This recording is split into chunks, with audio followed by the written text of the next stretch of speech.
अस्सलाम वालेकुम दोस्तों, कैसे हैं आप लोग। आप देख रहे हैं RS बुटीक चैनल। तो आज हम आपके लिए लेकर आए हैं बहुत ही कमाल की चीज़। जी हाँ, आज हम आपको सिखाएंगे ट्राउज़र में एक नई चीज़। ये हमारे पास ट्राउज़र है, इसकी कटिंग की हुई है। हम इसकी कटिंग आपको पहले वीडियो में दिखा चुके हैं। अगर आप उसे देखना चाहें तो आप वहाँ से देख सकते हैं। ये जी हमारे पास ट्राउज़र है। ये हम आपको इसकी फ़ोल्ड करके ना आसन थोड़ी करीब करके दिखाते हैं। ये देखिए, ये इसकी आसन वाली साइड है, ये इस तरह से। और अब हम इसे फ़ोल्ड करते जाते हैं और आपको ये पूरा दिखा देते हैं। ये देखिए, ये हमारे पास आसन वाली साइड है और ये नीचे हमारे पास इसके पाँचे हैं। फुल ट्राउज़र की कटिंग है और इसकी वीडियो हम पहले अपने चैनल पर अपलोड कर चुके हैं। आप देखना चाहें तो वहाँ से देख सकते हैं। तो जी, ये हमारे पास जो ट्राउज़र की कटिंग की हुई है, आज हम इसमें आपको नेफ़ा बनाना सिखाएंगे। मतलब ऊपर बेल्ट बनाना और उसमें इलास्टिक कैसे यूज़ की जाती है, इलास्टिक डालना सिखाएंगे हम आपको। ये हमारे पास इलास्टिक है, चौड़ाई में है। आप इससे ज़्यादा चौड़ी इलास्टिक भी ले सकते हैं या इससे कम भी ले सकते हैं, इतनी भी ले सकते हैं, वो आपकी मर्ज़ी है। तो आज हम आपको ये बनाना सिखाते हैं। ये शलवार की दोनों सीधी साइडें हमने अंदर की तरफ की हुई हैं और उल्टी साइड को हमने बाहर किया हुआ है। ये आप देख सकते हैं। हम जाहिर सी बात है, सिलाई उल्टी साइड से लगाई जाती है हमेशा, तो उल्टे जो साइड है इनकी, वो नीचे ऊपर वाली उल्टी साइड ही बाहर की तरफ है। तो हम इस तरह से सिलाई लगाना शुरू करते हैं और सिलाई की मदद से हम आसन को आपस में जोड़ लेते हैं। अगर आप चैनल पर न्यू हैं तो इसे जल्दी से सब्सक्राइब कर लीजिए और इस मौका का फ़ायदा उठाइए। आपको इस तरह के बेहतरीन ड्रेस आइडियाज़ और बेशुमार डिज़ाइनिंग की वीडियोस इस चैनल पर आसानी से मिल जाएंगी और हमारी हर वीडियो की नोटिफिकेशन के लिए ज़रूरी है कि आप चैनल को सब्सक्राइब करें। तो ये देखें, हमारे पास एक तरफ से आसन की सिलाई लग चुकी है। तो ये देखें, हमने ये जो थोड़ा सा रखा हुआ है कपड़ा, ये इसलिए रखा हुआ है क्योंकि हम इस तरफ से इलास्टिक का रास्ता बनाएंगे। दूसरे आसन पर भी हम इसी तरह से सिलाई लगा लेंगे और इसको भी हम जोड़ लेंगे जैसे हमने पहले वाले आसन को जोड़ा है। तो ये देखिए, हमारे पास दूसरी सिलाई भी लग चुकी है, दोनों तरफ से आसन आपस में जुड़ चुकी हैं। अब हम आपको ये दिखाते हैं, जो हमने थोड़ा सा छोड़ा था आसन की सिलाई लगाते हुए, जगह छोड़ी थी थोड़ी सी, उसमें हम प्लास्टिक का रास्ता कैसे बनाते हैं, उसे फ़ोल्ड करके किस तरह से सफाई से बनाते हैं, वो हम आपको बनाकर दिखाते हैं। तो इस तरह हम दोनों साइडों को अंदर की तरफ से इस तरह से मोड़ कर साइडों पे कर लेंगे और इस तरह से सिलाई लगाएंगे जैसे हम आपको लगाकर दिखा रहे हैं। अगर आपको हमारी वीडियो अच्छी लगे तो इसे लाइक और शेयर ज़रूर कीजिएगा। ये हमारे पास सिलाई लग चुकी है। अब हम आपको इसे करीब करके दिखाते हैं कि ये हमारे पास जो इलास्टिक का रास्ता हमने बनाया है, जहाँ से हम इलास्टिक नेफे में डाल सकते हैं। और भी कई तरीके होते हैं इलास्टिक के, लेकिन हम आपको सबसे आसान तरीका सिखाने जा रहे हैं। तो ये इसके लिए ज़रूरी है आप वीडियो को मुकम्मल देखें, उसे स्किप ना करें। अगर आप थोड़ी सी भी स्किप कर देंगे तो आपको समझ नहीं आएगी। पूरी चीज़ को समझने के लिए, पूरे तरीके को समझने के लिए आपको ये वीडियो पूरी देखनी पड़ेगी। इसलिए आपसे रिक्वेस्ट है कि आप इसे स्किप ना करें और पूरा देखें। तो ये जी हमारे पास जो है, इसका नेफ़ा बनाने के लिए आपने देखा है, हम अंदर की तरफ थोड़ा थोड़ा कपड़ा देते हैं। बहुत ज़्यादा कपड़ा आपने अंदर की तरफ फ़ोल्ड नहीं कर देना, वरना जब आप प्लास्टिक डालेंगे तो वो अंदर से कपड़ा बड़ा हुआ होगा तो वो परेशानी का बायस बनेगा। आपकी इलास्टिक नहीं डलेगी, आपको परेशानी होगी डालने में। और नेफ़ा बनाते हुए आपने इस बात का ख़्याल रखना है, आपने देख लेना है कि आपकी जो इलास्टिक है उसकी चौड़ाई कितनी है। आपने उसकी चाहें तो इंची टेप की मदद से भी आप उसकी पैमाइश कर सकते हैं। आप उसकी पैमाइश करके नेफ़ा भी कोशिश करें कि नेफ़ा उतना ही चौड़ा हो, उससे बड़ा ना हो। अगर आपका नेफ़ा ज़्यादा चौड़ा होगा और इलास्टिक कम चौड़ाई में होगी तो वो इलास्टिक उसके अंदर जो है ना आगे पीछे हो जाएगी। जब आप सिलाई लगाएंगे या उसे उसमें डालेंगे तो वो आगे पीछे होती रहेगी, वो बिल्कुल उसके साथ सेट नहीं आएगी। अगर आपका नेफ़ा उसकी चौड़ाई के बराबर होगा तो ज़ाहिर सी बात है, जब आप प्लास्टिक डालेंगे तो वो उसमें बिल्कुल फिट आ जाएगी। तो आप नेफ़ा बनाते हुए इस चीज़ का भी ख्याल रखें कि आप जहाँ से आपने शुरू किया है, अगर आपने 2 इंच पे शुरू किया है तो 2 इंच ही बनाना है। आपने ऐसा नहीं करना कहीं से नेफ़ा छोटा बना दें, कहीं से बड़ा बना दें, ऐसा नहीं करना। आपने सिलाई लगाते हुए इस बात का ख्याल रखना है। चाहें तो आप इंची टेप के साथ साथ साथ नाप भी करते रहें, ठीक है। तो ये हमारे पास नेफ़ा भी तैयार हो चुका है। आप देख रहे हैं नेफ़ा किस तरह से मैंने तैयार किया है, मैं आपको करीब करके दिखा रही हूँ। ये देखें, सिलाई लगी हुई भी आप देख सकते हैं। और इस तरह से हमारे पास ये जो नेफ़ा है शलवार का, वो तैयार हो चुका है।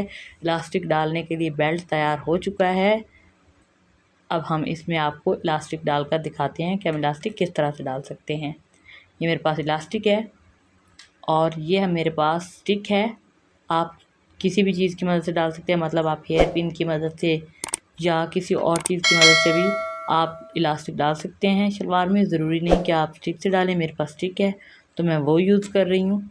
इस तरह से आपने स्टिक की मदद से जो हमने रास्ता बनाया था इलास्टिक का, ये देखें, इसमें से आपने गुजारते हुए इलास्टिक को नेफ़े में डाल लेना है और इसी तरह आपने मुकम्मल इलास्टिक को नेफ़े में डालते जाना है। और इस बात का ख्याल रखना है कि आप जब इलास्टिक डालें तो उसमें जो है ना उसके जो हैं वो उसमें बल ना पड़ें, वो आगे पीछे ना हो, उल्टी सीधी ना हो। जिस तरफ से आप डालना शुरू करें उस तरफ से वो बिल्कुल सीधी सीधी आनी चाहिए।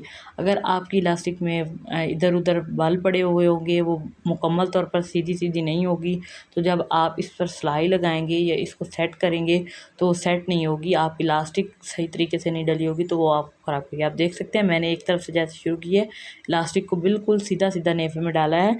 बिल्कुल ये नहीं है कि एक तरफ से डाल दिया फिर घुमा के डाल दिया, आपने इसको घुमाना नहीं है, बिल्कुल सीधी सीधी डालनी है। ये देखें मैंने जैसे सीधी सीधी डाली है, आपने इसी तरह से डालनी है इलास्टिक। मैं आपको इसे करीब करके दिखाती हूँ कि मैंने इसको किस तरह से डाला है। उससे पहले मैं इलास्टिक की सिलाई लगा लेती हूँ ताकि हमारी इलास्टिक जो है वो खींचने से या आगे पीछे करने से निकल ना जाए। तो इस तरह हम इलास्टिक की सिलाई जो है वो लगा लेते हैं। इलास्टिक को इस तरह एक किनारे को दूसरे किनारे के ऊपर रखते हुए हम सिलाई मशीन की मदद से उसे सिलाई लगाएंगे। अगर आप हमारी वीडियो को पूरा देखेंगे तो आपको सही से समझ आएगी, इसलिए हम बार बार आपसे रिक्वेस्ट करते हैं कि प्लीज़ वीडियो को पूरा देखा करें, उसे स्किप ना किया करें।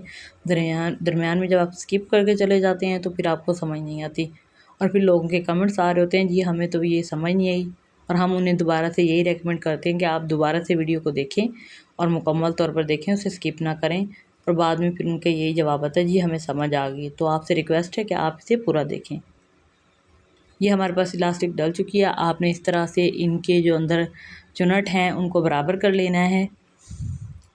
आपने इनकी चुनट को बराबर करना है। अगर आप इनकी चुनट बराबर नहीं करते तो ज़ाहिर सी बात है आपकी एक आसन की सिलाई दूसरे आसन की सिलाई से मैच नहीं होगी, वो आगे पीछे हो जाएगी। और आप जानते हैं कि ये जो चुनट होते हैं बेल्ट के, अगर ये आगे पीछे हों तो शलवार में फ़र्क आता है, शलवार सही नहीं होती, उसकी जो सेटिंग होती है वो सही नहीं हो रही होती। तो आपने ये ख्याल रखना है। ये देखिए आसन की सिलाई से आपने आसन की सिलाई को मिला लेना है और इस तरह से खींच के आपने चुनट बराबर कर लेने हैं। ये देखें जैसे मैंने किए हुए हैं, चुनट बराबर करना ज़रूरी है। आप चुनट बराबर करें अच्छे से और उसके बाद ही आगे सिलाई लगाना शुरू करें, वरना आपकी जो ट्राउज़र या शलवार होगी उसमें जो है वो फ़र्क आएगा। मैंने आपको दिखा दिए, देखें कहीं से भी कोई फ़र्क नहीं आ रहा। मैंने चुनट को बराबर कर लिया खींच कर सेट करके। तो इस तरह से मेरे पास जो थी वो बराबर हो चुकी हैं चुनट। अब हम इन चुनट के ऊपर सिलाई लगाएंगे, लेकिन इलास्टिक को खींचते हुए आपने सिलाई लगानी है। अगर आप सिलाई लगाते हुए इलास्टिक को इस तरह खींचकर सिलाई नहीं लगाते तो जब आप उसे पहनेंगे या उसे इस्तेमाल करेंगे तो आप देखिएगा उसमें ज़ाहिर सी बात है, क्योंकि उसमें हमने खींच के सिलाई नहीं लगाई होगी, इलास्टिक तंग हो जाएगी, आपने जिस हिसाब से रखी है उस हिसाब से नहीं रहेगी और आपकी जो शलवार की लुक है वो भी ख़राब हो जाएगी। तो ज़रूरी ये है कि आप सिलाई जो है वो दरमियान में चलाएं, जो नेफ़ा है हमारा उसके दरमियान में आप सिलाई लगाते जाएं। ये देखें जैसे मैं दरमियान में लगा रही हूँ, आपने सिलाई ऐसे लगानी है और इलास्टिक को खींच कर लगाना है। इलास्टिक को खींच कर लगाने का मतलब ये है कि जब एक बार सिलाई लग जाएगी तो वो तो फिर दोबारा से खींचा नहीं जाएगा। तो खींच कर लगाई हुई सिलाई होगी तो आप जैसे भी इसे पहने, जैसे भी रहें, आप कंफर्टेबल रहेंगे। कंफर्टेबल रहने के लिए ज़रूरी है कि आप इसे खींच कर ही सिलाई लगाएं, खींचना ज़रूरी है। इलास्टिक है, अगर आप नहीं खींचेंगे तो सिलाई जहाँ लगेगी ये वहीं पे ही सेट हो जाएगा और फिर जाहिर सी बात है जिस हिसाब से आपने इलास्टिक इसमें यूज़ किया है आपको इलास्टिक तंग होगी, आपको तंग करेगी, आपको फिट नहीं आएगी, जैसे आप चाहते हैं आपको उस तरह से फिट नहीं आएगी। तो इस बात का ख्याल रखते हुए आपने सिलाई लगा लेनी है दरमियान में से। इस तरह हमारी सिलाई मुकम्मल हो जाती है और हमारी जो इलास्टिक है वो इसमें इस तरह से आ जाती है, बिल्कुल रेडीमेड सूट की तरह। आप देख सकते हैं रेडीमेड ट्राउज़र की तरह हमारा ये ट्राउज़र तैयार हो चुका है। ये देखें आप देख सकते हैं बिल्कुल रेडीमेड ट्राउज़र की लुक आ रही है, वो भी इसी तरह से ही सिलाई लगी हुई होती है जैसे हमने सिलाई लगाई है। अगर आपको हमारी वीडियो अच्छी लगे तो इसे लाइक और शेयर ज़रूर करें। अगर आपने अभी तक चैनल को सब्सक्राइब नहीं किया तो इसे सब्सक्राइब कर लें ताकि इस तरह के बेहतरीन आइडियाज़ आपको मिलते रहें। जल्द मिलेंगे एक नई वीडियो के साथ, तब तक के लिए अल्लाह हाफिज़।